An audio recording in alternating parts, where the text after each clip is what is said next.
copiou, ficou bem bem. Então, ó, na aula passada, nós já tínhamos, né, nas aulas anteriores, sobretudo nas 3 últimas aulas, a gente chegou a motivar, então, que nós vamos fazer, já tínhamos assim uma motivação para se compreender e se justificar por que a unificação eletrofrágil. Aí, vista a questão da unificação eletrofrágil, depois nós passamos uma aula e meia, mais ou menos, quase 2 aulas, discutindo a simetria, entendendo que o setor fraco vem no S2, mas que a gente precisa de um extra para depois ver o que vai ser a eletromagnética. Então, a gente está começando, como a gente terminou a aula passada, desse modo. Nós temos uma simetria S2 no setor quiral left e temos uma simetria U1 no setor que a gente vai chamar de hipercarga. Pode até dizer assim, U1, vamos dizer assim, right. Pode até chamar de right, porque aqui nesse setor a gente viu. Vamos pensar que o elétron e o neutrino, eles nascem com massa zero, então há uma simetria no setor left do neutrino com um elétron de massa zero. Férmions são quirais, então férmions quirais têm massa zero. E aqui, como eu sei que existe, a gente sabe que na natureza o elétron tem as 2 quiralidades, nós colocamos o elétron right aqui. Então nós associamos essa simetria aqui, e o elétron right fica nessa simetria, mas isso não impede que esse setor aqui, também nós vimos na aula passada, esse setor aqui vai ter a carga do setor 1 para poder ter as interações. Então a gente mais ou menos já organizou o que é a simetria local e o que é o conteúdo. Só chamar a atenção para o seguinte, vamos começar colocando o lepton. Até vou fazer uma coisa aqui já mais geral. A gente sabe que nós temos 3 famílias de lepton. Então vamos colocar, em vez de falar do elétron, do elétron com seu neutrino no mundo, então vamos colocar assim direto. O neutrino, vamos colocar assim, o neutrino left, e aqui vamos colocar o lepton left, e aqui vamos colocar o lepton right. Então esse L, ele está indicando o lepton, ele vai poder representar o campo do elétron com o positron, o campo do U, do mar no menos, e o campo do tau. Então eu estou omitindo também, para mim, Ni representa o campo do neutrino left associado ao lepton. Esse aqui representa o campo do lepton right. Então, são campos, tá? Aqui são os pilores de Weyl, que são os pilores espirais. Então, um dublete, esse dublete aqui é um dublete de SO2. Então, só para lembrar o seguinte, o Ni left, que é o neutrino associado ao certo lepton, esse neutrino aqui, esse campo tem índice alfa. Então, esse índice alfa aqui é o índice de férmio. É o índice de, vamos dizer, férmio quiral. Então, vou botar 1, 2, 3, 4.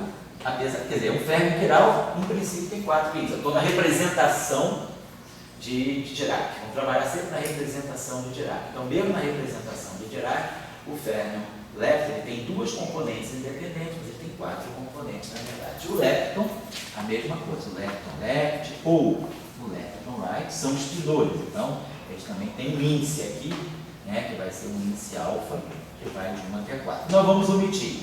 Nós já estamos supondo que aqui a gente já tem uma certa familiaridade com a equação de Dirac, com a eletrodinâmica, que a gente já vai omitir os índices piloriados. Só para lembrar que isso aqui é um espelor de 4 componentes, isso aqui é um espelor de 4 componentes, mas eles estão num dublete de SO2. Esse aqui é um espelor de 4 componentes que está num siglete de 1. Então essa é a primeira ideia. Só lembrar vocês o seguinte, esse setor eletrofrágil é um setor muito importante.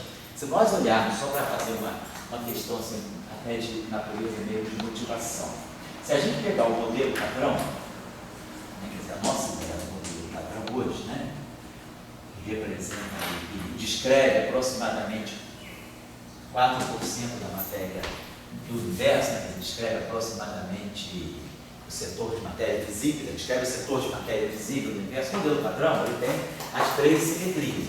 Né? Lá no curso do Sebastião, na parte de QCD, vocês viram a simetria SO3 de Bohr. E aqui nós estamos vendo a simetria SO2 no setor left. 4% é uma coisa padrão hoje. Uma coisa padrão hoje. A gente tem o universo, quer dizer, 4%. Na verdade, o universo tem 75%, 76% de energia escura e 24% de matéria. Desses 24%, 4% são matéria visível e 20% matéria escura. Então, o modelo padrão está aqui. Esses 4%, desses 24%. Se a gente olhar só o setor de matéria, né? Esse aqui é o setor de matéria.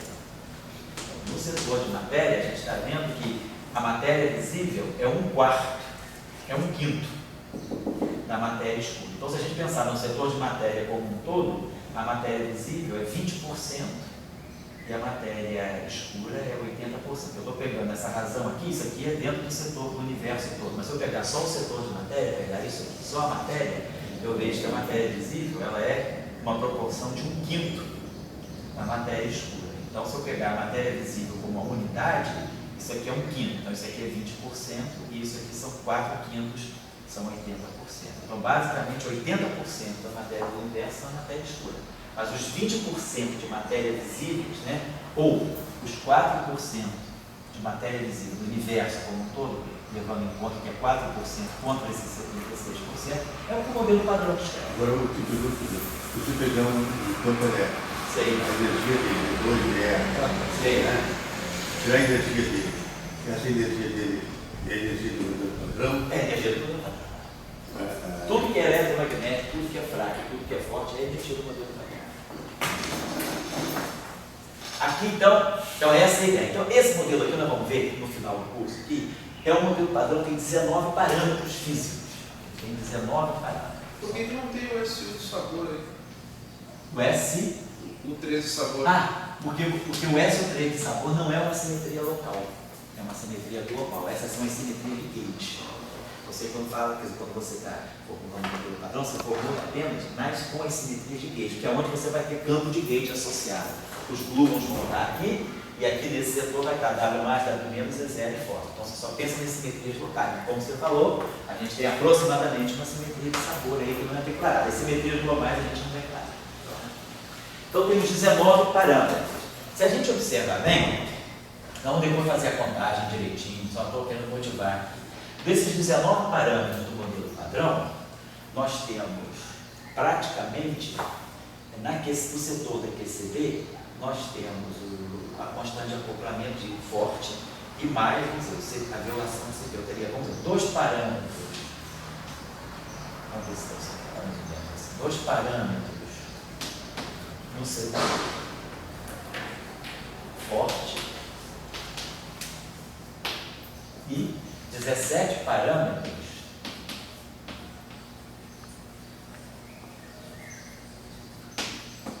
no setor eletrofrágil. Quais são esses 17 parâmetros? Eu estou falando isso porque a intrínseca está imediatamente ligada. No setor eletrofrágil, então nós temos as constantes, temos a constante de acoplamento de Gauge de SO2. Vamos ter que colocar uma constante de acoplamento de Gauge para SO2. Vamos ter que colocar uma constante de acoplamento para esse 1. Então vamos ter, desses 17 aqui, nós vamos ter 2 constantes de acoplamento de Gauge, a daqui e a daqui. Depois, nós temos o setor de matéria. Então nós temos 3 leptons massivos e carregados, o elétron, o mu e tal. Então, 3 massas no setor de leptons. Depois, eu vou ter 6 quarks que nós vamos introduzir. Quark U, quark D, quark C, quark S, quark D, quark B. 6 quarks, cada um com sua massa. Então, nós temos 6 parâmetros de massa que vêm dos quarks. Depois, uma coisa importantíssima, então aqui são as massas, né? Então aqui são as constantes, vou colocar assim, constantes de acoplamento de Gauge. A do SO2 igual a 1, vamos colocar já. Depois, 6 parâmetros, massas. A massa da matéria carregada. A massa dos leptons carregados, os neutrinos são sem massa, no padrão, e as massas dos quarks. Depois, nós temos aquilo que são chamados, né, os parâmetros de mistura. Nós temos no setor, nós vamos estudar isso, nós vamos ver, na hora das massas dos quarks, né, nós vamos ver que temos a matriz de Kabiko-Kobayashi-Maskal. Então nós temos aqui 3 ângulos, são chamados ângulos de Kabiko-Kobayashi-Maskal. Kabiko-Kobayashi-Maskal, vamos estudar quem são esses três ângulos da matriz que mistura os quartos inferiores, e temos uma fase de violação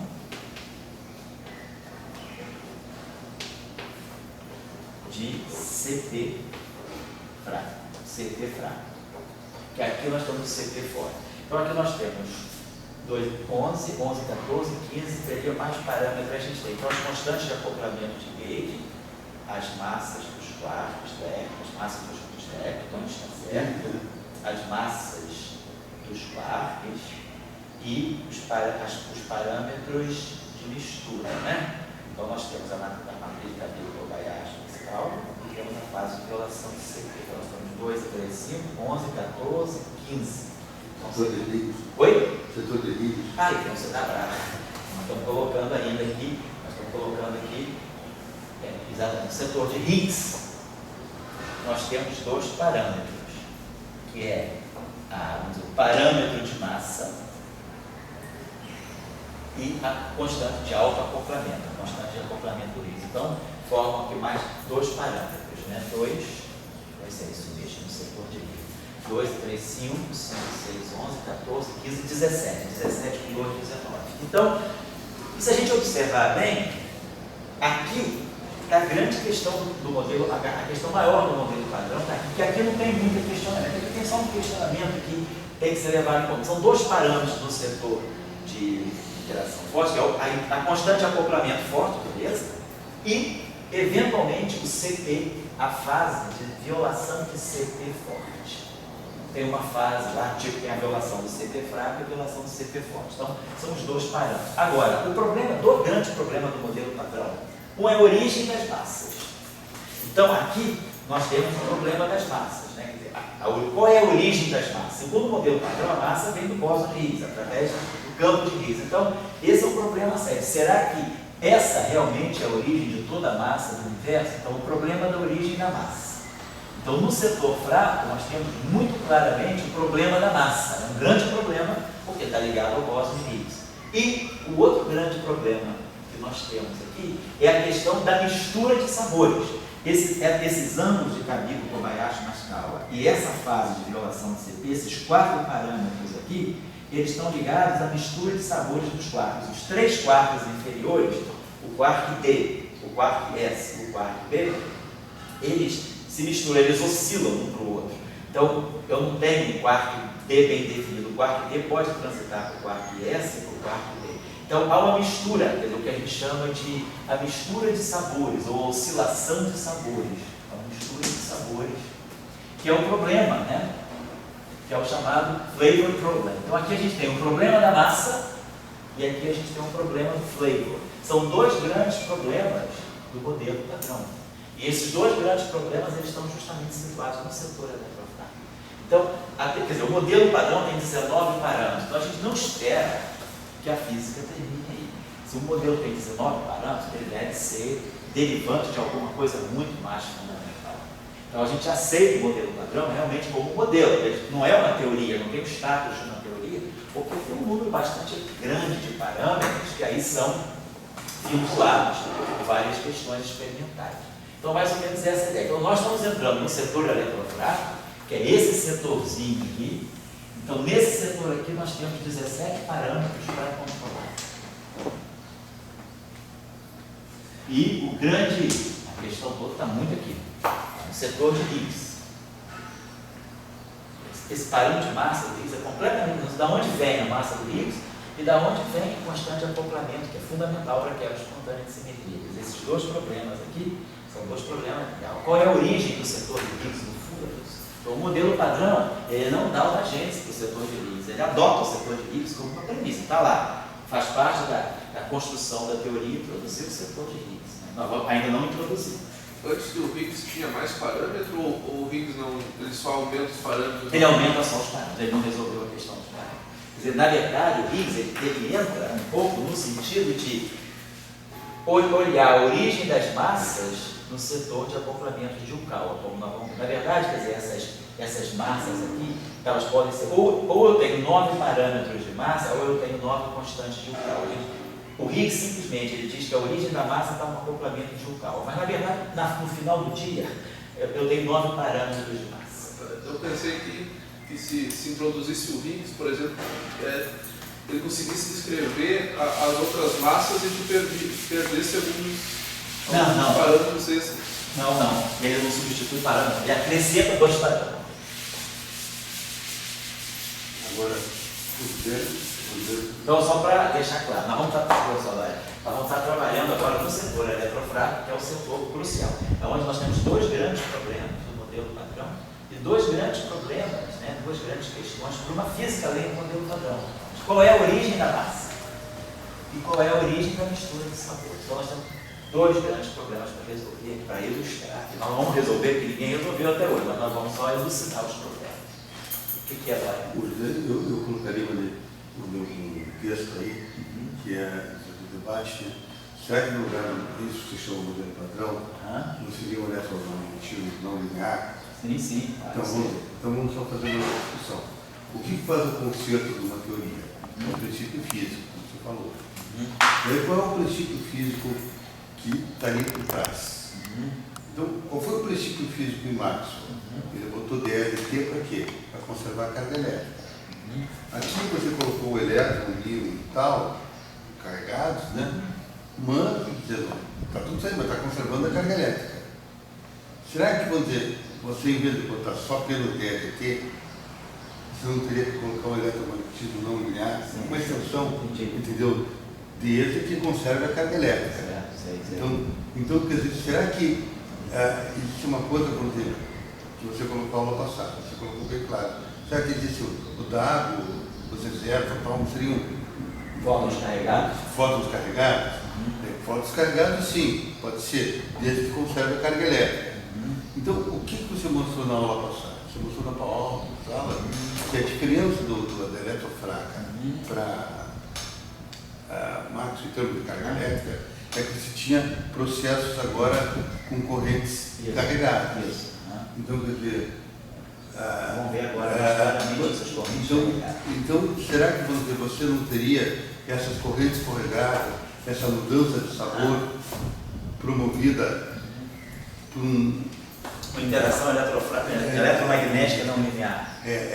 E que a discussão que eu estou colocando é a seguinte: aonde entra a simetria? Se é no 1 ou se no S2 próximo 1 que ele está desarmando. Então, eu acho que é importante aqui no teu curso você mostrar que você está mostrando uma simetria S2 cross 1, mas depois você vai fazer uma quebra espontânea dela e vai cair no 1 de novo. Entendeu? Agora, será que esse 1 de novo que você está fazendo não é um eletromagnetismo não linear entre parênteses, entre aspas? No final de tudo que a gente está dizendo é que aqui vai entrar a transição de fase que o Higgs faz, e aí quando ele entrar aqui no final de tudo, o que vai sobrar para a gente, lá no final de tudo, vai sobrar para a gente a simetria SO3 de cor, essa aqui, simetria SO3 de cor, ela passa intacta pelo Higgs, mas esse setor aqui, esses 4 geradores, essa simetria, ela simplesmente se resume a um eletromagnético. Isso aqui é a cadeia final. Depois do Higgs, o Higgs faz a quebra do modelo padrão para essa simetria final. O SO3 passa incólume pelo Higgs, que ele não quebra a simetria SO3, porque o Higgs não tem cor. O Higgs é uma partícula sem cor, ele não tem interação fraca, forte, então ele não mexe no setor forte, ele não pode quebrar a simetria forte, porque ele não interage com os quarks e os gluons diretamente. E é mais o que passa a simetria 1. Então a questão é, será que eu poderia dizer que tudo no fundo não passa de um eletromagnético não linear? Eu colocaria isso, eu acho que é uma questão talvez até filosófica, que seria o seguinte, ou talvez uma questão assim de organizar as coisas. Se a gente pensar o seguinte, se a gente pega a interação, vamos pegar o seguinte, o elétron, os leptons, eles só têm interação eletromagnética e fraca. Então, eles não passam pela interação forte diretamente. Eles recebem efeitos quânticos induzidos das interações fortes, mas eles não têm uma interação forte diretamente. Eu colocaria isso dentro de um cenário físico, eu pensaria da seguinte maneira. Vamos pegar a interação entre prótons e nêutrons. Vamos pensar ou entre quarks, né? No fundo, a interação entre quarks. Ou se a gente quiser a interação entre nucleônios, entre os prótons e os nêutrons, né? Vamos pegar um setor forte. Por quê? Porque os prótons e os nêutrons, sobretudo o próton, tem interação forte, tem interação eletromagnética, tem interação fraca. O nêutron também tem interação forte, tem interação fraca e também tem interação eletromagnética induzida, porque ele é neutro, ele não tem carga elétrica, mas ele tem momentos de dipolo magnético, então ele interage eletromagneticamente. Então, ou eu posso, de uma forma mais assim, contemporânea, apesar não tem prótons e nêutrons, porque eles são compostos, vou falar de quartos. Então é alternativo. Mas o que eu estou querendo dizer é o seguinte: se a gente se fixa no setor forte, que é onde comparecem as três interações, o setor forte ele participa de todas as interações do modelo padrão, a gente pensaria o seguinte: pela escala, aí sim é um problema fenomenológico. Se a gente considerar que a interação forte entre prótons e nêutrons, ela vale 1, quer dizer, se a gente normalizar as interações, se a gente colocar a interação forte entre prótons e nêutrons, eu vou colocar que ela está na faixa de 1. Se eu for pensar na interação eletromagnética dos prótons e dos nêutrons, aí se eu for olhar, agora os prótons e os nêutrons, eles interagem fortemente, essa interação deles forte, eu vou dizer, essa interação padrão. Agora eu vou referir uma proporcionalidade. A interação eletromagnética, ela é quantas vezes menos intensa do que a interação forte entre prótons e nêutrons. Ela fica aqui na faixa de 10 a menos 5. E vamos pensar na interação fraca entre prótons e nêutrons. Né? Não estou falando da interação fraca entre prótons e nêutrons, também decai, se eu for olhar nessa escala, a interação fraca, ela fica numa faixa de 10 a menos 13. Então a interação, se eu normalizar a 1, a interação nuclear entre prótons e nêutrons, a interação eletromagnética ela tem 5 ordens de grandeza a menos, e a interação fraca tem 13 ordens de grandeza a menos. Isso numa faixa, já trabalhando um regime de distância, que é na faixa de 1 férmio. 1 férmio significa 10 a menos 15 metros.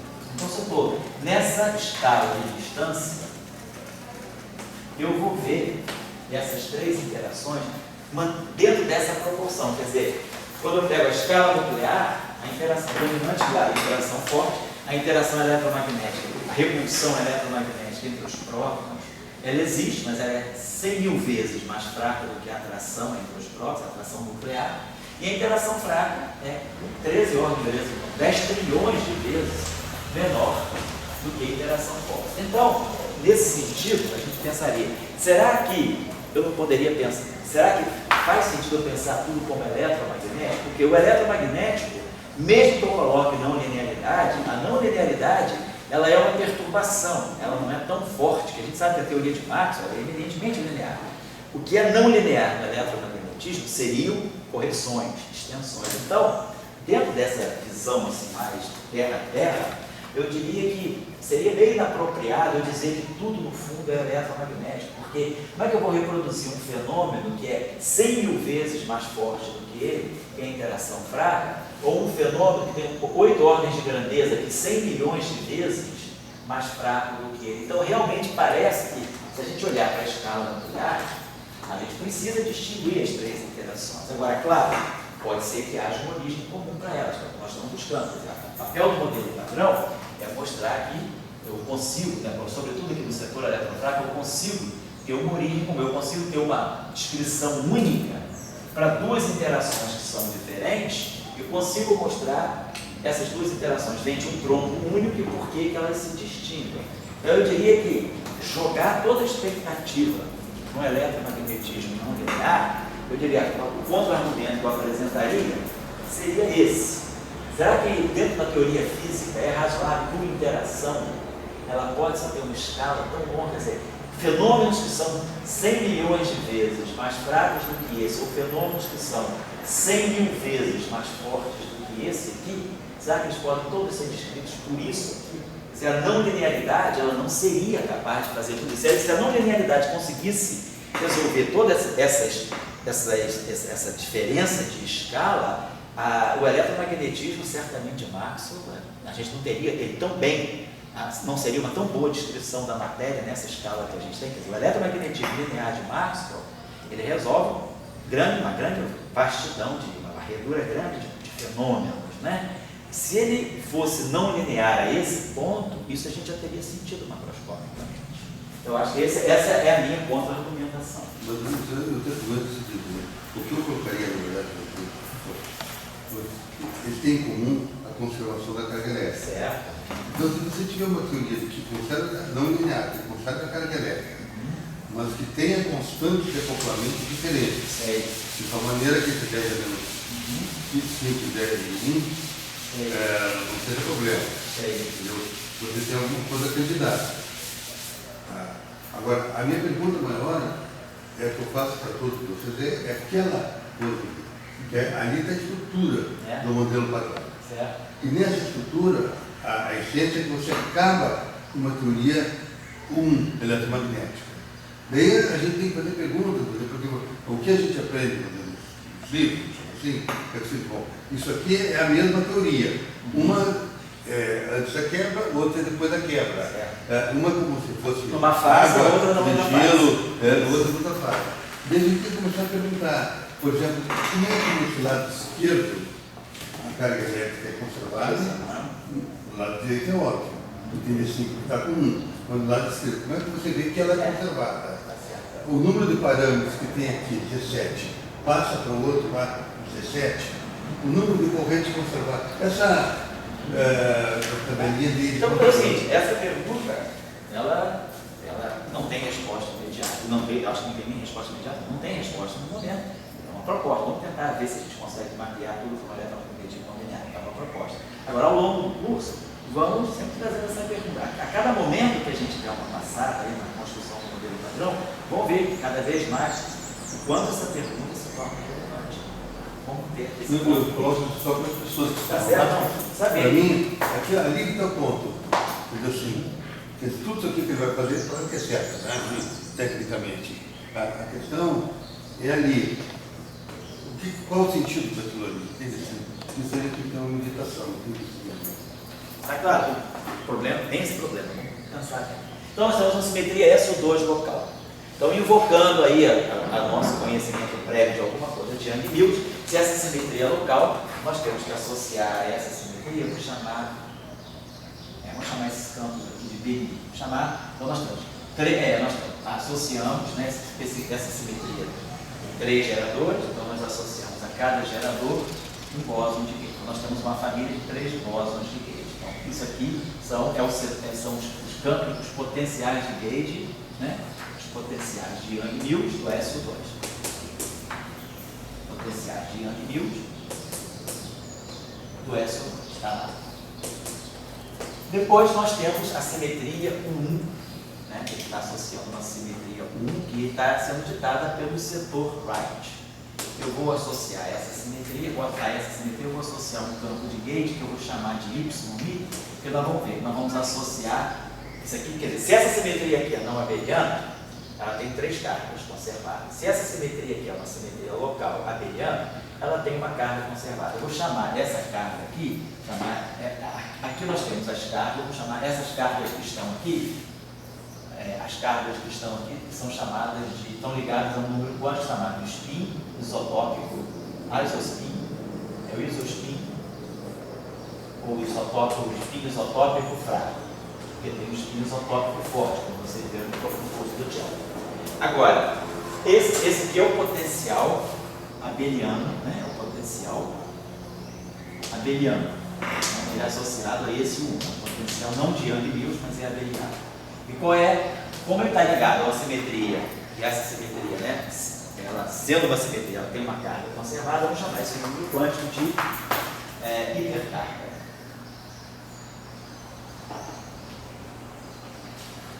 Essa hipercarga aqui eu vou chamar de Y. Então essa hipercarga eu vou chamar de Y, e por isso que eu chamo o campo de gauge associado a ela de Y. E esse isospin aqui, vou chamar de, nós temos então 3 cargas conservadas, né? SO2, então vamos chamar de IA, que é o chamado spin isotópico fraco. Nós temos a componente 1, a componente 2, a componente 3 ligada ao SO2, ao gerador. A gente sabe que os geradores de SO2, na representação fundamental, são as matrizes de Pauli, né? Sobre 2. O SO2, a representação que nós temos aqui do SO2 é o dublete. Nós não temos um triplete aqui de SO2, temos um dublete. Então, o dublete de SO2, que é a representação 2-dimensional, que é essa representação, o Young tableau, né? De SO2, que é a representação bidimensional de SO2, que é a representação que tem um número quântico associado a ela, é J igual a meio. Então, nessa representação de SO2, os geradores IA são representados pelas matrizes de Pauli sobre 2. E aí a gente já sabe a álgebra divide as matrizes de Pauli. Sigma A sobre 2, comutador sigma B sobre 2, é I, Y, A, B, C, sigma C sobre 2. E aqui é uma simetria abeliana. Então, esse é o setor. Então, lembrando lá que a gente agora está fazendo uso dos cursos anteriores que nós tivemos aí sobre Young Mills em várias situações, né? Temos o curso de Young Mills, essa aula de Young Mills dentro do eletromagnetismo, temos o curso, as aulas de Young Mills no curso, a parte de Young Mills, temos as aulas de Young Mills na aula no setor, e quando o chão discute PCD, ele também apresenta Young Mills, tem várias aí, apresentações de Young Mills, né? Então, a gente já sabe que nós vamos associar a esses potenciais, então nós vamos associar os campos de matéria que sofrem as interações de Young Mills derivadas por variantes. Então, a gente sabe que nós vamos ter uma derivada covariante que vai atuar no dublete. Esse dublete aqui, né, que às vezes não ficar carregando essa notação, eu vou chamar de um L maiúsculo. Esse L maiúsculo está representando o dublete de elétricas, tá? Pode ser elétrico, qualquer dos três elétricos. Então, aqui nós vamos usando essa representação. Então, essa derivada covariante desse dublete, ela vai ficar dessa forma. Ela vai ser a derivada usual, matriz e identidade, mais I. Aí vamos chamar a constante de acoplamento de gauge dessa interação de G, é a constante de acoplamento do SO2, então é um parâmetro. Aqui nós temos os campos de gauge de SO2 e aqui os geradores de SO2 na representação do dublete. E aqui, nós já tínhamos falado na aula passada, esse dublete, apesar dessa simetria U1 ter sido ditada pelo electron right, como nós temos que pensar que o electron left e o electron right são parte do mesmo objeto que nós conhecemos como elétron, então esse setor aqui, nós não vamos querer que ele seja neutro sob o ponto de vista desse 1. Esse dublete aqui, apesar de ele ser um dublete de S2, ele vai poder carregar a carga do 1. Nós vamos associar aqui uma interação de gauge, só que a constante de acoplamento é diferente, porque a constante de acoplamento da simetria 1. Vamos associar aqui o campo de gauge do Y aqui e o valor da carga. Quer dizer, todo o campo de. Aqui o campo está no dublete. Quando eu coloco o gerador faz o papel da carga, é o valor da carga. Aqui é a constante de acoplamento, aqui é o valor da carga. Então, aqui é a constante de acoplamento. E tem uma carga aqui que eu vou chamar de uma carga, vamos colocar assim, a carga Y. Vamos colocar essa carga aqui, Y. É a carga Y do dublete, é o valor da carga. Aqui é a constante de acoplamento. Essa carga que é mais 1 menos 1, né? Então, todo campo de gauge tem associado a sua constante de acoplamento e ele interage com a matéria com o valor da matéria. É como no eletromagnetismo. A gente introduz a derivada covariante lá no eletromagnetismo de um objeto carregado. O que a gente faz? A gente coloca a derivada usual, e aí coloca I, a constante de acoplamento eletromagnética, o campo do fóton e o valor da carga, atuando em φ. Se essa partícula for neutra, a carga é zero, tá? Não tem interação de gauge. Se for o elétron, a carga é menos 1. Se for o pósitron, a carga é mais 1. Então a gente sempre tem que declarar o valor da carga no caso da simetria abeliana. Duas vezes. Oi? Se a carga for duas vezes a carga do elétron, vai entrar um valor que é igual a 2. Então aqui a gente coloca o valor da carga, aqui é a constante de acoplamento. Numa simetria não abeliana, quem faz o papel do valor da carga são os geradores. Os geradores, eles estão, na verdade, representando os valores das cargas. Porque, no fundo, eu estou dando quem é o I1, quem é o I2, quem é o I3. Então, aqui. Então, as cargas não abelianas aparecem sob a forma de geradores. Mas as cargas abelianas, elas aparecem sob a forma de um valor. Porque uma matriz, uma simetria abeliana, ela não tem estrutura matricial, ela é um número. Então, é o valor da carga.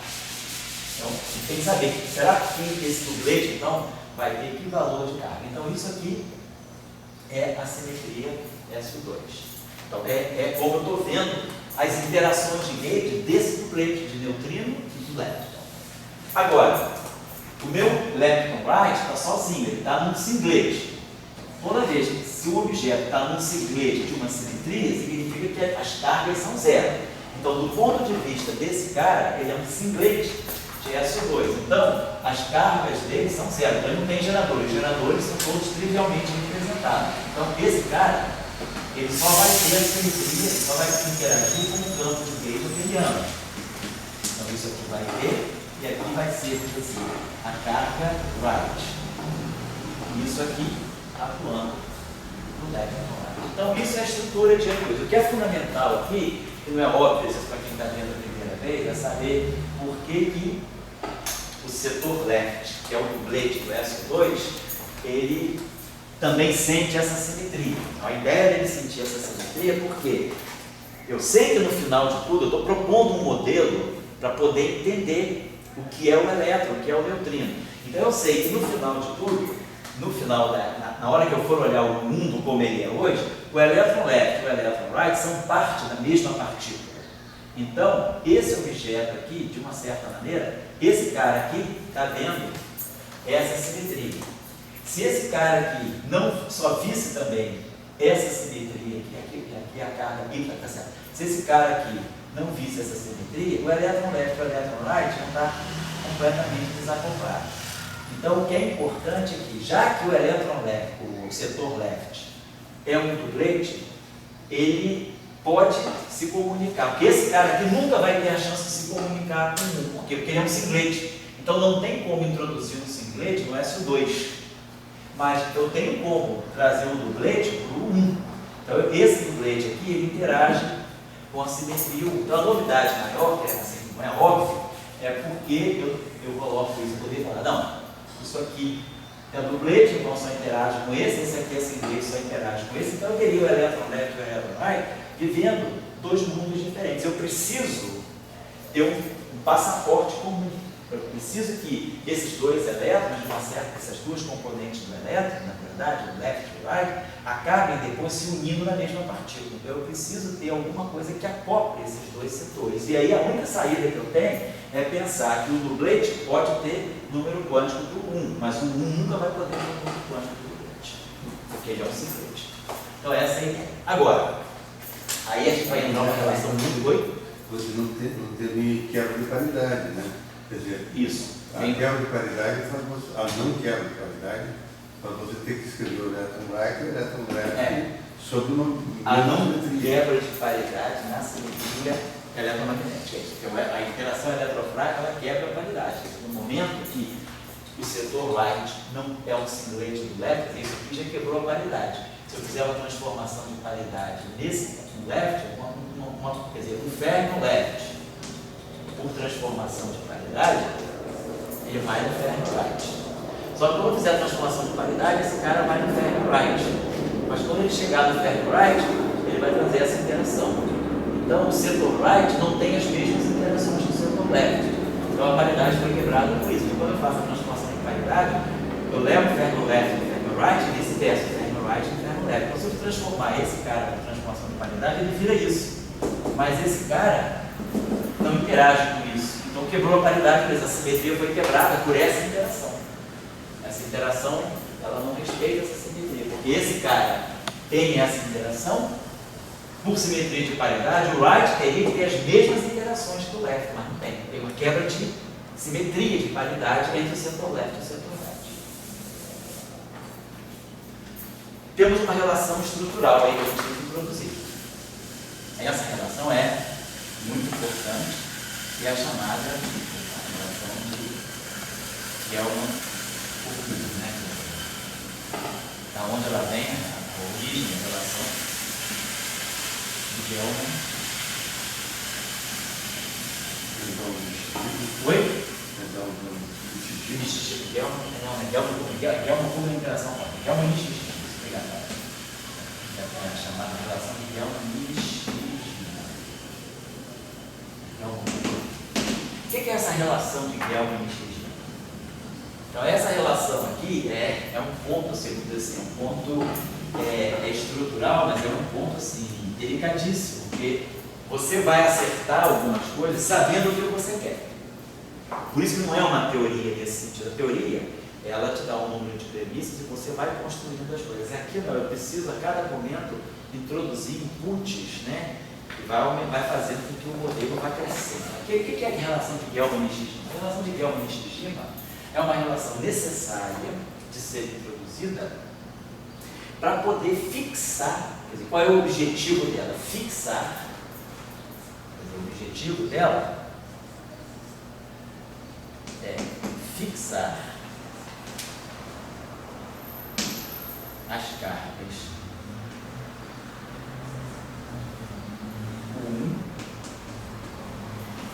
right dos campos em função do nosso conhecimento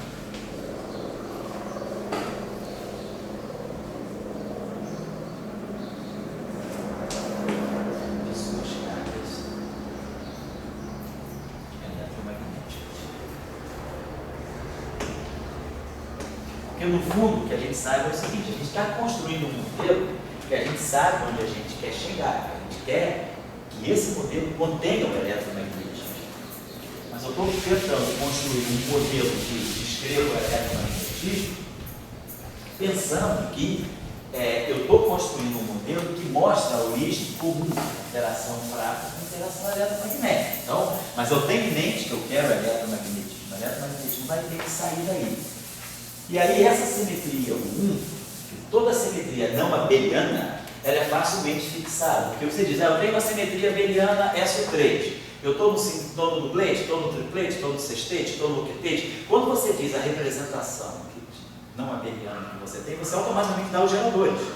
Então você diz, eu estou no octete, então eu tenho os geradores. Eu tenho SO3, eu tenho 8 geradores, 8 por 8. Se eu estou no triplete de SO3, eu tenho 8 geradores, 3 por 3. Se eu estou no sextete de SO3, eu tenho 8 geradores, 6 por 6. Então quando você dá a representação não abeliana, você dá os geradores.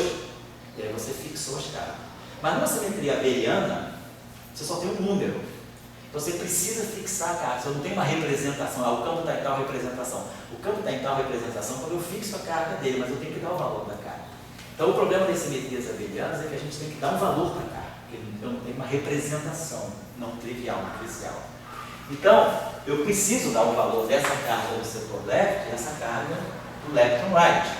Então, o expediente de Gelman e Shijima é dizer o seguinte, vamos discutir isso. Isso aqui é um ponto, é uma coisa muito simples, mas é uma coisa de entendimento. Quando você está construindo a teoria, esse passo é essencial.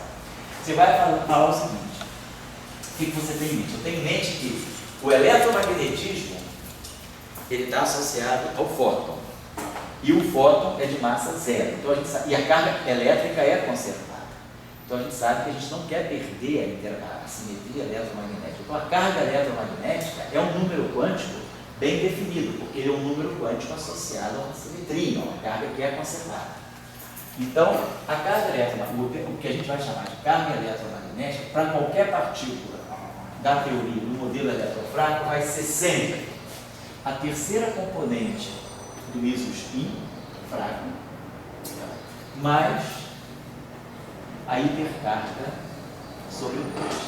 Quer dizer, então se a gente conhece a partícula que está em jogo pela carga eletromagnética dela, e se eu conheço a representação que ela está no SO2, eu conheço isso, eu posso tirar isso aqui. Então essa grandeza aqui, ela é o nosso objeto de busca. É isso que a gente quer através dessa relação de Gelman e Shijima. E essa relação, da onde ela sai, né? Qual é a motivação? Primeiro, qual é a motivação para ela? Então, qual é a motivação para introduzi-la? Né? E depois, qual é a origem dela? Como é que eu penso nisso? Né? Então, a motivação então está clara. Eu preciso de uma relação, eu preciso fixar as cargas um right. Mas eu sei que, como elas são cargas abelianas, eu não tenho muito por onde começar. Mas como eu sei que esse modelo vai descrever o eletromagnetismo. Eu sei que esse número quântico aqui é uma carga elétrica. Cada campo, cada partícula aí do nosso modelo vai ter que ter uma carga elétrica bem definida. O elétron tem carga -1, o neutrino tem carga 0. Então eu conheço essas cargas, conheço a representação que as partículas estão, e aí posso automaticamente chegar a isso aqui. Agora, qual é a origem dessa relação de Kelvin e Stigma? Vamos lembrar o seguinte: quando vocês devem ter visto em algum curso, o SU2, né, quando a gente estuda os spins isotópicos, qual é a motivação lá na física de interações fortes? É pensar o seguinte: o próton e o nêutron estão associados a uma simetria SU2, são dublês, são duas faces do mesmo objeto que a gente chama de nucleon. Da mesma forma, a gente tem os mesons, π mais, π0 e π-. Eles são um triplete também associado a essa simetria SU2. Então, a simetria SU2, que aí sim, vamos dizer, uma simetria SU2 de sabor. Não é uma simetria SU2 de cor, é uma simetria SU2 de sabor. Vou botar aqui. F, de flavor. Vou botar flavor. Essa simetria SU2 de flavor, da interação forte, antes do SU3, antes ainda do Gelman, né? Do Gelman lá da Wavefold Wave, observava-se que, como a interação forte não depende da carga elétrica, então objetos com cargas distintas, com massas muito próximas, são pensados como aproximadamente degenerados. Quer dizer, a massa do próton e a massa do nêutron, elas diferem por uma parte em 940. A massa dos mesons aqui difere por 3 partes em 140. Então a gente pensa que as diferenças de massa são muito pequenas e que são apenas efeitos de quebra de uma simetria que deve ser exata, que é a simetria chamada spin isotópico. E na simetria de spin isotópico, justamente, a gente tem, como é uma simetria S2, eu escolho como o número quântico que eu vou usar para rotular os meus estados, como a gente faz no spin. Pega a componente Z, pega a componente 3 aí, a gente tem as 3 matrizes aqui, são tipo 3 matrizes de Pauli, que são geradores. A gente pega a terceira componente, como a gente faz para classificar o momento angular orbital, ou como faz para classificar o spin, porque é a mesma álgebra, é S2. E aí, a gente vê que esse número quântico aqui, se eu estou numa certa representação, meio, eu tenho mais meio, menos meio. Esse mais meio aqui é a carga, e esse menos meio aqui é a carga. Se eu estou nessa representação aqui, eu tenho essa carga mais 1, essa carga é 0, essa carga é menos 1. Essa representação aqui, ela tem número quântico meio, e 3 aqui é meio. Quer dizer, ou seja, é a matriz de Pauli, sigma Z sobre 2. Aqui, o gerador é aquela matriz de Pauli, como a gente já estudou em curso de SO3, aí é aquela matriz sigma Z, que faz a rotação em torno do eixo do Z. Então, a nossa matriz sigma Z tem essa forma aqui. Ela é menos 1, a rotação em torno do eixo do Z, 0, 1, 0, 1, 0, 0. É essa matriz aqui, de SO2. A matriz de SO2 na representação 3×3. Então, é isso aqui. Então, deixa eu apagar isso aqui, só para motivar. Então, a gente vê que esse número quântico aqui, que é a terceira componente do spin isotópico, ela, na verdade, ela está distinguindo a carga elétrica. Eu boto as cargas elétricas em ordem decrescente. Carga mais 1, carga 0. Carga mais 1, carga 0, carga menos 1. E assim vai. Então, a gente associa esse 3 aqui ao valor da carga. Se a carga aqui é meio de sigma Z, o valor da carga é meio. A representação é meio. É a representação do dublete. 2S mais 1 vale 2. Então, S vale meio. Então, o valor da representação é meio. Né? Quer dizer, o aqui chamado de operador de Casimir da representação é meio. Então, esse aqui vale meio. Então, a carga, o Y3 vale meio. Então, estou distinguindo aqui. Aqui, eu estou pegando aqui estou pegando 1, então a carga aqui vale 1. Então esse 3 aqui vale 1. Então nós fazemos um mapeamento entre o valor desse objeto, as componentes aqui, e a componente e o valor da carga elétrica. Então a gente associa a carga elétrica, a gente lê a carga elétrica pela terceira componente do spin isotópico. Quando se introduziu o SU3, viu-se que a simetria de sabor não era SU2, quando se pensava né, antes do advento da estranheza, né, a simetria era S com dor de sabor, como você já falou mais cedo, Guilherme, a simetria S3 passou a ser simetria S3 de sabor, que é uma simetria global, não é uma simetria de Gauss. É uma simetria aproximada, não é exata. Então é a simetria S3 de sabor, de fato de sabor. No Eightfold Wave, como o grupo é S3, nós precisamos de dois números quânticos que comutem entre si, que são aqueles chamados operadores que definem a subálgebra de Cartan, e aí a gente rotula os estados de qualquer representação pelo I3 e pelo I8. Né? São aquelas, ali a gente associa a esse 3 aqui na representação de a matriz de Gell-Mann quando dá 3 sobre 2, e aqui na representação 8 a gente pega aquela matriz de Gell-Mann quando dá 8 sobre 2. Então a gente associa, agora a gente criou, apareceu um número quântico novo. Além do espinho isotópico, apareceu aquilo que a gente chama de estranheza ou intercarga. E lá, no chamado, na formulação Eightfold Wave, a gente observa o seguinte, que as cargas eletromagnéticas de qualquer membro de um certo multiplete de S3 de sabor, o valor da carga eletromagnética é o I3 mais Y sobre 2.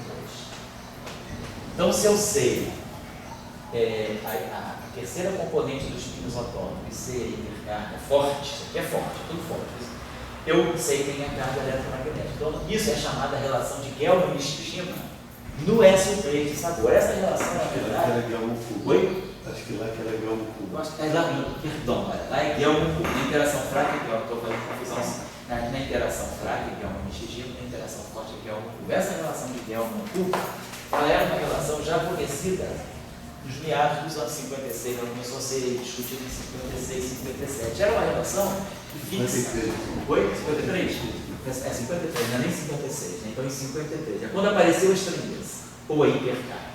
Quando apareceu o novo conceito desse número quântico conservado nas interações fortes, que era o número quântico de estranheza, que alguns chamavam também de hipercarga. Então, essa relação fixava a carga eletromagnética de um certo hadron em função do seu espinho isotópico e da sua hipercarga. Aí, para mim, foi um ponto de mudança em relação a Marx. Porque você, lá, aquela tabela, lá, conseguiu ver que a carga elétrica se dividida em duas partes. Tem duas componentes.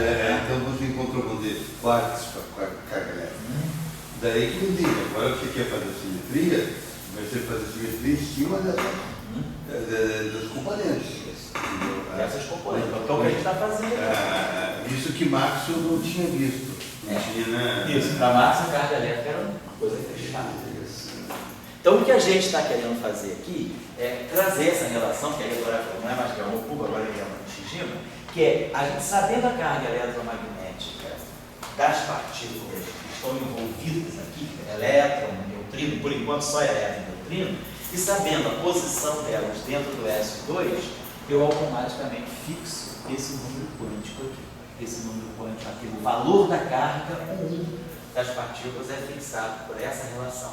Mas agora, a motivação física para isso é saber que, por que eu posso fazer isso? Isso é uma coisa, é uma relação fenomenológica dentro do modelo. Eu estou dando uma equação como se fosse uma equação constitutiva. Eu estou colocando essa equação por fora, dentro das premissas do meu modelo, eu digo, olha, eu vou fixar, como é que eu fixo a carga 1? Então, o decreto, a carga 1 é fixada por essa relação. Então, por exemplo, só para a gente ter uma ideia, vamos pegar o elétron. Isso, você estava destruindo todo o progresso da física. Houve um progresso da física, com leis de conservação, todas, né? E isso aqui é um progresso da física. Se eu não fizer isso, eu não vou conseguir. Qual é o meu objetivo com a construção da teoria eletrofraca? É mostrar que a interação fraca e a interação eletromagnética, elas caminham juntas, elas têm uma origem em comum. Então é essa relação que vai me trazer, vai me colocar já nesse momento uma ingestão, por exemplo, eu estou enxertando, eu estou inserindo na minha formulação uma informação que vai estar ligada ao eletromagnetismo, porque até então isso aqui é S2 left, isso aqui é o 1 right, as duas coisas em princípio, não tem nenhuma conexão com o eletromagnetismo. Agora, eu sei que eu quero descrever o eletromagnetismo. Então, como eu sei que eu quero escrever o eletromagnetismo, eu já vou colocar agora um dado que vem da minha teoria eletromagnética. Porque a filosofia aí da teoria eletromagnética não é você obter o eletromagnetismo a partir do nada. Você está colocando a tua informação do eletromagnetismo o tempo todo. O que você quer mostrar é que você é capaz de construir um cenário onde a interação fraca e a interação eletromagnética caminham juntos. Eu tenho um cenário único para as duas interações. Como é que as duas interações caminham juntas e como que elas depois se separam uma da outra e uma fica na ordem, fica cerca de 10 a 8 vezes mais intensa do que a outra. É isso que a gente quer saber, é isso que a gente está observando. Então, é uma construção, quer dizer, o modelo padrão, por isso ele é um modelo, ele é uma construção fenomenológica baseada em aspectos também de natureza teórica, como a teoria de Arrhenius, como a noção da quebra espontânea de simetria. Ele tem vários ingredientes dentro do modelo, mas ele é uma construção fenomenológica. Eu estou colocando o tempo todo ali alguns dados, né, que eu já conheço da vida. Então, eu estou querendo simplesmente mostrar que eu consigo acomodar duas interações diferentes num único Lagrangiano. Eu tenho um Lagrangiano único para duas interações diferentes. Mas então eu preciso o tempo todo estar alimentando, a hora que eu puder, alguma informação sobre o eletromagnetismo. Agora eu vou fazer a minha pergunta. A minha pergunta é o seguinte: eu concordo perfeitamente que a carga eletromagnética tem que ser feita agora em termos de dois números quânticos. Um erro muito grande da sua. A pergunta que vem é o seguinte: será que essa carga eletromagnética ela tem que ser associada ao S2 cross 1 e depois se transformar num mundo novo? Sei. Ou poderia já partir direto com ela e se transformar num, associar ela a um. Ela ser o 1 o tempo todo. Ela ser o 1 o tempo todo. Certo. Então, é ele para daí que é ele vezes a alfa. Se você não quiser descrever, se você quiser, vamos dizer que tudo teu está numa teoria eletromagnética não linear, se você quiser abrir mão dessa estrutura não abeliana, não tem nada não abeliano, é tudo eletromagnetismo, mas no fundo não linear. Aí você vai partir com essa carga só, não tem, vai ser ela o tempo todo, você já vai partir com a carga. Esse é o meu ponto de vista, vamos dizer assim, que eu arguiria. Então esse é o ponto, em vez de fazer essa descrição. Agora, depois eu também quero deixar essa conclusão, como é que ela volta para o eletromagnético. E daí entra desse, não, agora vou buscar o meu amigo Higgs. E ele que vai me resolver para... E agora ele vai te dizer que quando o elétron, né, ganhar massa, o que sobrou de tudo também é o elétron com a carga que ele tem eletromagnética. Isso tudo aqui já está direcionando o que a gente vai ter como produto final, que é o elétron físico que nós conhecemos. Porque aqui nós temos dois elétrons. Nós temos o elétron left, que vive num mundo, o elétron right, que vive no outro mundo. O elétron left tem uma interação, o elétron right tem outra interação. Vamos ver que, inclusive, as cargas dele são diferentes. Mas, no final de tudo, esses dois, depois que o campo de Higgs entrar em ação, fizer a transição de fase, nós vamos ver que o elétron left e o elétron right, pelo bóson de Higgs, eles vão ser juntados num único elétron que tem as mesmas interações. Quer dizer, a plot, né? Quer dizer assim, o enredo da ópera está todo aí. O bóson de Higgs, ele que vai sendo o fio condutor aí, e ele depois vai eliminar, vai dirimir essas diferenças entre elétron left e elétron right. Porque nesse momento nós temos duas partículas distintas. O elétron left é uma partícula que está nessa representação aqui do grupo de Lorentz, e o elétron right é essa representação do grupo de Lorentz. São dois objetos em duas representações distintas do grupo de Lorentz, do grupo de covariância, da relatividade. E com cargas diferentes. Esse cara aqui é duplete, faz parte de um duplete de S2. Esse cara aqui, ele não vê nada do S2, ele é simplete de S2. Agora, esse cara aqui vai ter essa carga. Esse cara aqui deverá ter essa carga. Então, vamos ver que nós estamos lidando com dois objetos que são, quer dizer, como se fossem as duas caras metais, né? O elétron left e o elétron right, que depois vão encontrar a sua união via bóson de Higgs. Então, ele vai fazer o papel do agregador dessas duas. Mas só colocando a coisa do curso, eu acho o que é interessante, que é uma coisa que eu não vejo discutido em livros. O quê? Os livros que eu folhei, né?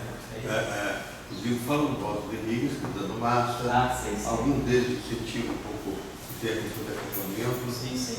Mas o principal papel do Bóson de Higgs é isso aqui. É transformar o S2 em um. O papel dele é esse, é mostrar que tem uma simetria só que fica, e fazer mais ainda, mostrar também, dentro dessa descrição que se propõe no modelo padrão, mostrar a origem da carga do elétron. Então, da onde é que sai a carga do elétron? Sai de duas cargas previamente existentes. Dentro do modelo padrão é isso. Então, a gente associa muito Bóson de Higgs à massa, mas ele também está ligado a essa carga. Vamos lá então.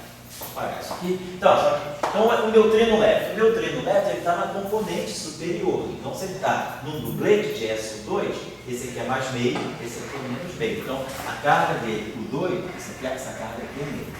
Então, aqui vai ser o Y, vou colocar assim, o neutrino.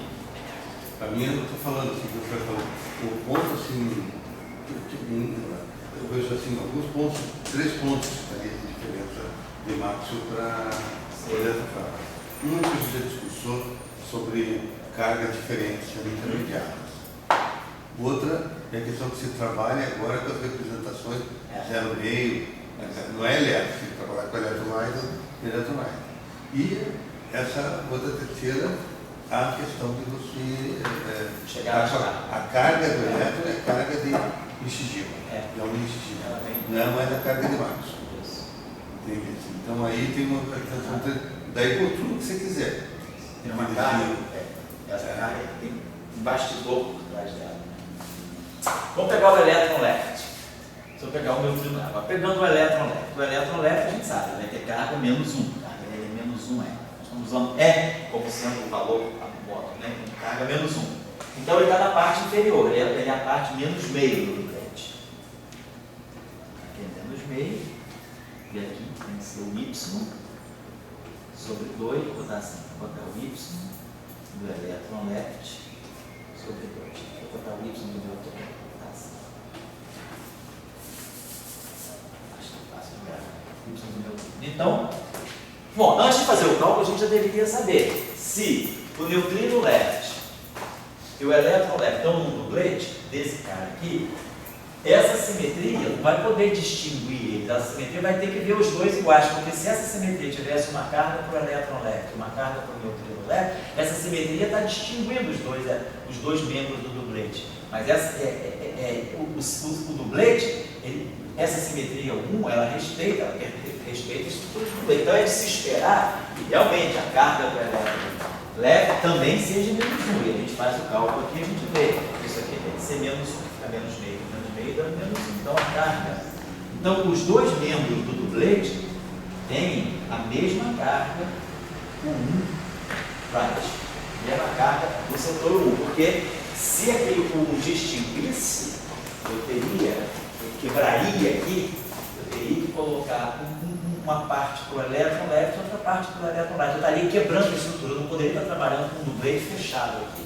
Então, o fato de ter esse dublete fechado aqui significa que as duas cargas têm que ser a mesma, porque se fossem diferentes eu teria que abrir um pedaço desse para o elétron e abrir um outro pedaço para o neutrino. Aí eu estaria distinguindo, né, o neutrino left do neutrino right, seria contra o princípio da simetria. A simetria está em justamente eu poder trabalhar com essa estrutura do dublete fechado aqui o tempo todo. Então essas duas cargas realmente têm que dar mesmo. Então eu já sei, ó, essa carga aqui vale menos 1. Então eu vou tirar isso aqui e vou botar aqui menos 1 já. Aqui. Então apareceu isso aqui, menos 1. Então essa é a derivada por variante de Gauge, né, dando carga dublete, as cargas, né, matrizes de Pauli, para o dublete left e dando o valor da carga menos 1 para o dublete left. Quer dizer, a interação do dublete left com o bóson de Gauge da interação com o right, da interação do é menos 1. E agora vamos pegar o elétron right. Então o elétron right está aqui. A carga dele continua sendo menos 1.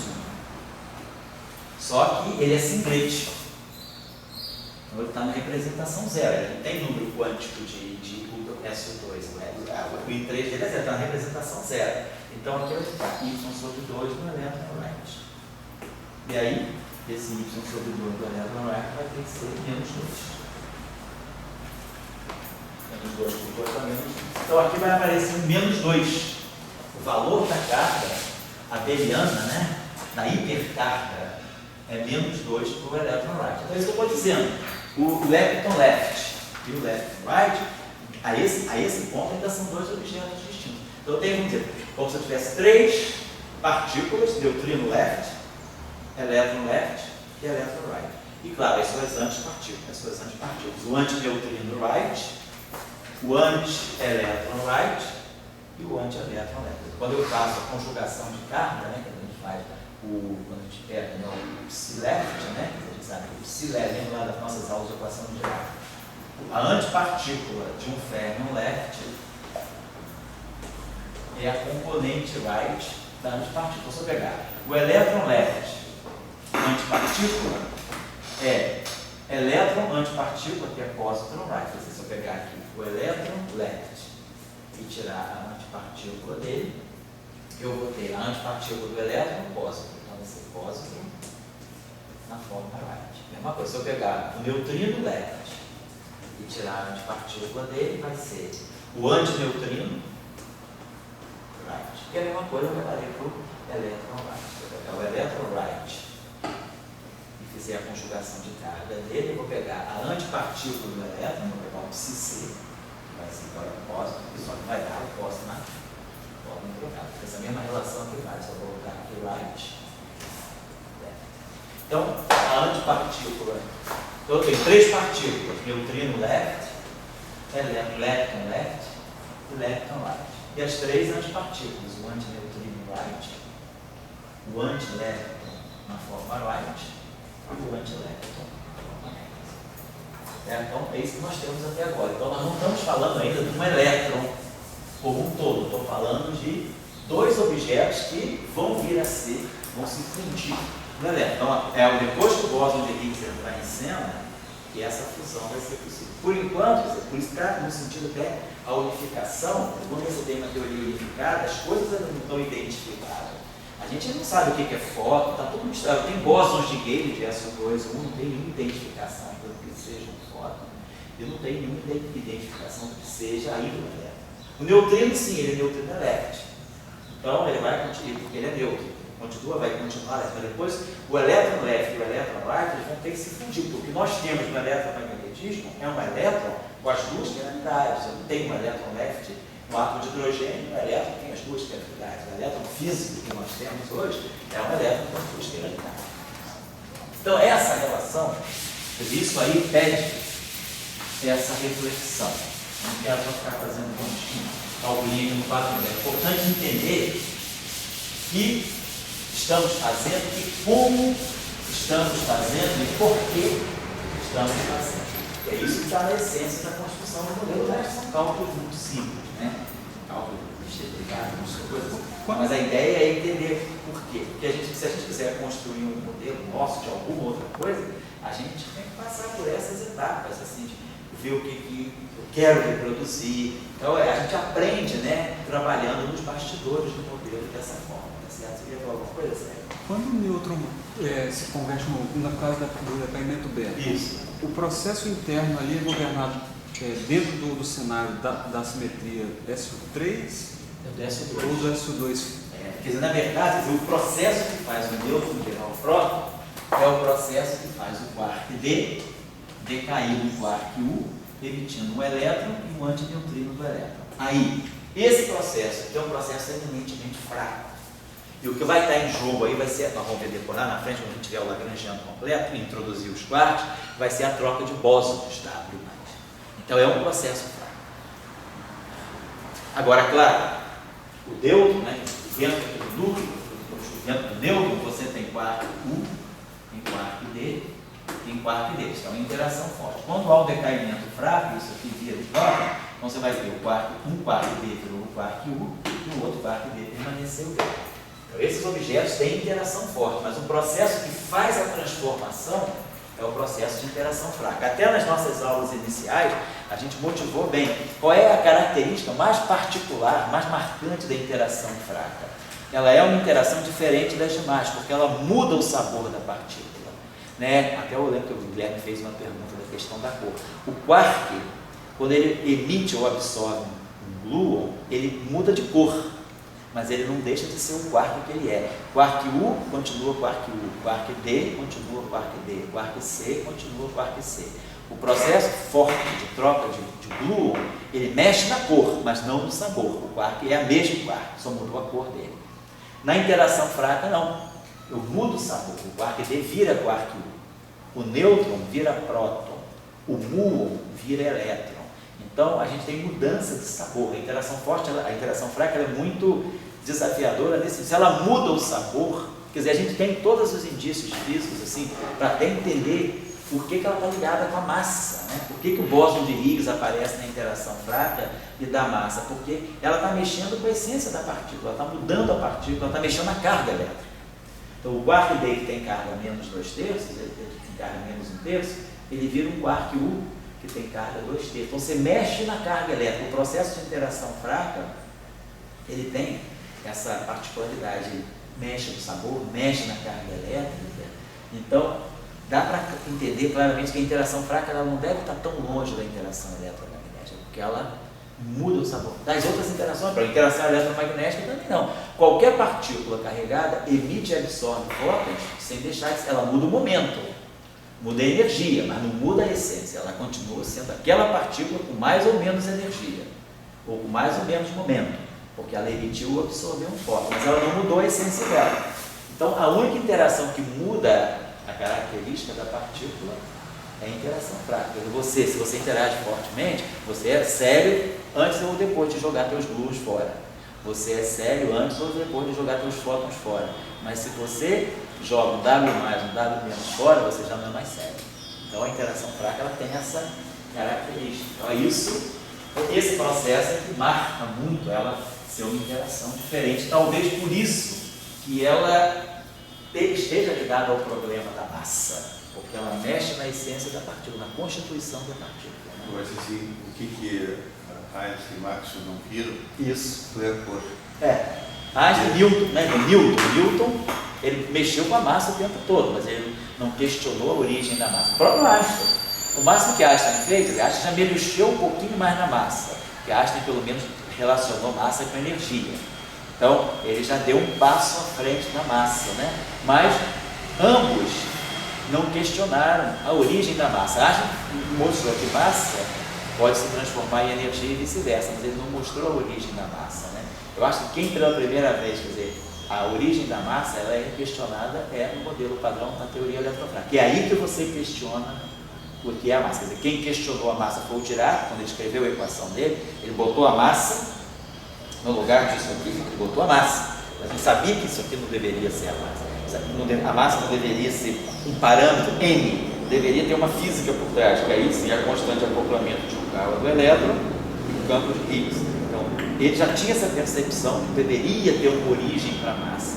Depois, na década de 50, Salam, envolvido por essa questão, começa a perceber, então talvez a massa do elétron ela seja um produto da interação. O elétron tem massa zero, que nem o neutrino, eu tenho simetria SO2, mas tem um campo universal responsável pela origem da massa. E aí a coisa foi caminhando, e depois veio Higgs, né, que mostrou que esse campo tem uma partícula também.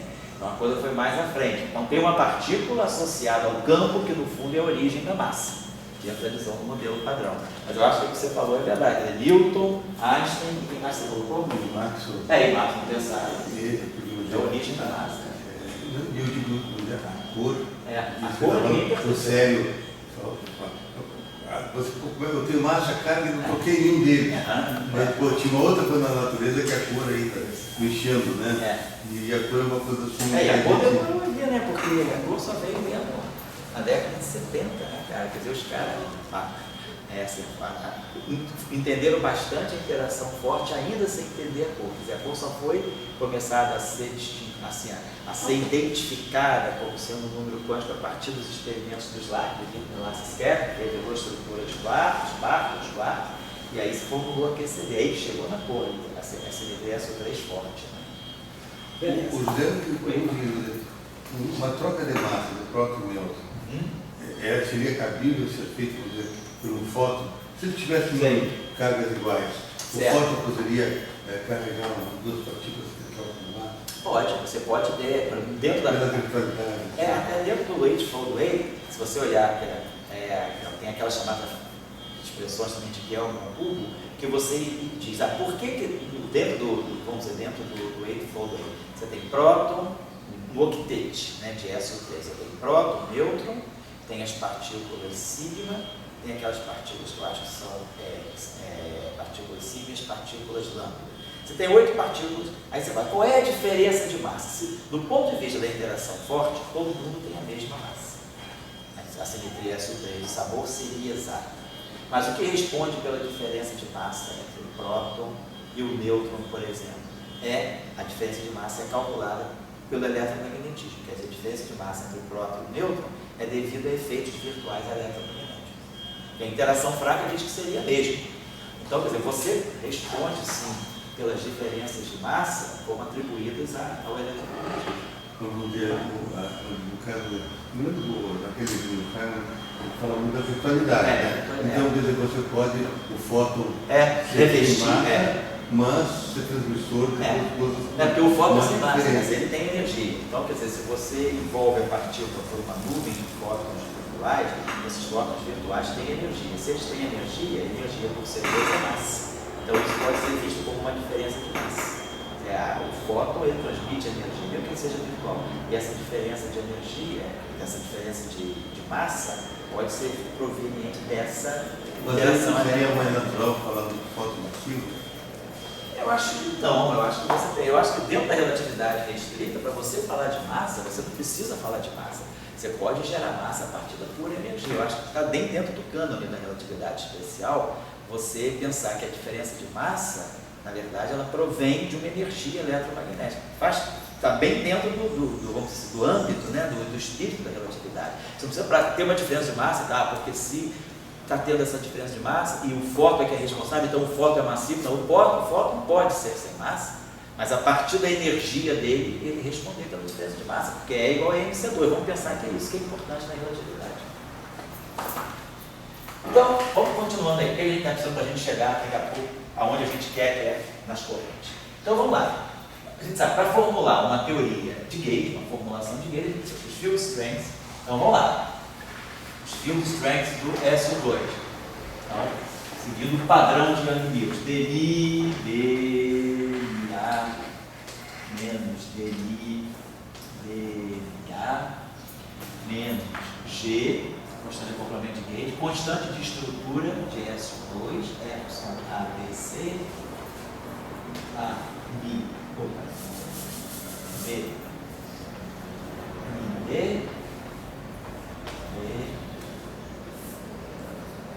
e C. Pensar no F mini do Y. Então, vamos até pensar, em vez de botar F, botar o F mini do Y, né? dNi Y menos dNi Y.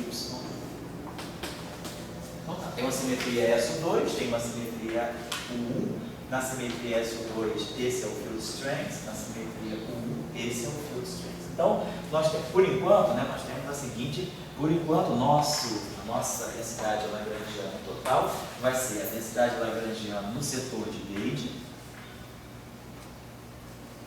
mais a densidade de lagrangiano do setor de matéria, vou botar no setor leptônico, acoplado com o setor de gauge. Por enquanto, nós temos quantos parâmetros? Por enquanto, nós temos a constante de acoplamento do SO2, a constante de acoplamento do U1, e não temos massa, não temos nada, está tudo ainda solto. Então, nós temos 2 parâmetros, por enquanto, que são as constantes de acoplamento. Né? Bom, vamos então dar uma olhadinha aqui. Então, o SO2, então isso aqui a gente sabe, isso aqui é por Young-Mills SO2, então é isso aqui, então vamos escrever isso aqui, lagrangiano, vamos especificar aqui, não sei o que eu vou deixar, vou apagar.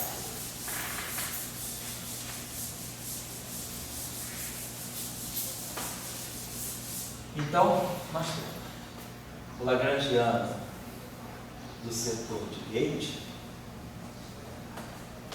o lagrangiano, no setor do SO2, que é o lagrangiano associado, eu vou botar aqui, o F mini é menos 1/4 de F mini A ao quadrado, é menos 1/4.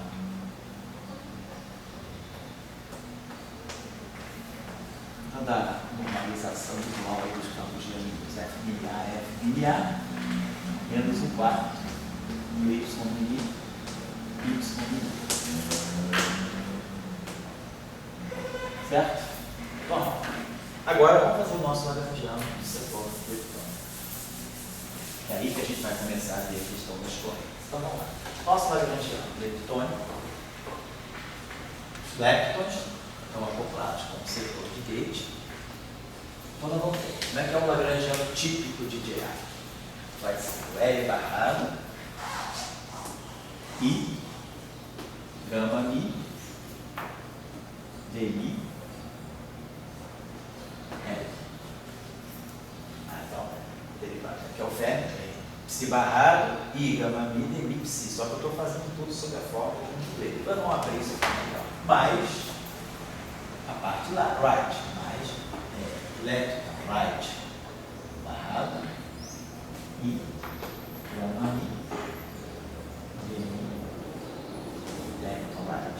Não estou colocando massa. A ideia é justamente essa. A ideia já do modelo é pensar que nós vamos derivar, nós vamos obter as massas por um processo de não. As massas não são dadas a priori, são um parâmetro que vai ser proveniente da interação. Então, é isso que nós temos aqui no setor. Vamos abrir isso um pouquinho para ver tantas coisas mais claras. Isso aqui eu posso abrir da seguinte maneira. Tem aquele duplete. Então, vamos pensar assim. Vamos escrever isso aqui da seguinte maneira. Vamos fazer o seguinte, eu vou precisar. Vamos botar aqui o seguinte. Então, esse setor aqui vai ficar o neutrino left barrado, esse espinor aqui, né, barrado é um espinor limpo, um espinor barrado. Então, ele é na forma de matriz limpa. E aqui, o lepton left barrado. Tá? E gama mi. Vamos abrir essa expressão aqui. Isso aqui é DMI mais IG PMA. Então vamos já, deixa eu fazer o seguinte. Então, é melhor fazer o seguinte, deixa eu apagar isso aqui. Todo mundo chegou aqui? Vou apagar isso aqui, porque eu vou precisar usar aquele quadro. Então isso aqui está pronto, estamos organizando isso aqui. Vamos escrever isso aqui de uma forma mais explícita, para ficar tudo bem aberto, a gente perceber tudo que está interagindo. Então, vamos escrever esse lagrangiano aqui, lagrangiano leptônico. Depois nós vamos generalizar isso por causa dos quartos também. Por enquanto nós estamos produzindo só interação fraca do lepton. O paper do Weinberg, 67, né, por qual ele foi indicado pelo Prêmio Nobel, é justamente a Theory for Leptons. Ele faz a teoria fraca, de interação fraca dos leptons. No trabalho do Salan, o Salan trabalha o setor de quartos, mas o Weinberg, no trabalho dele, basicamente faz o setor leptônico.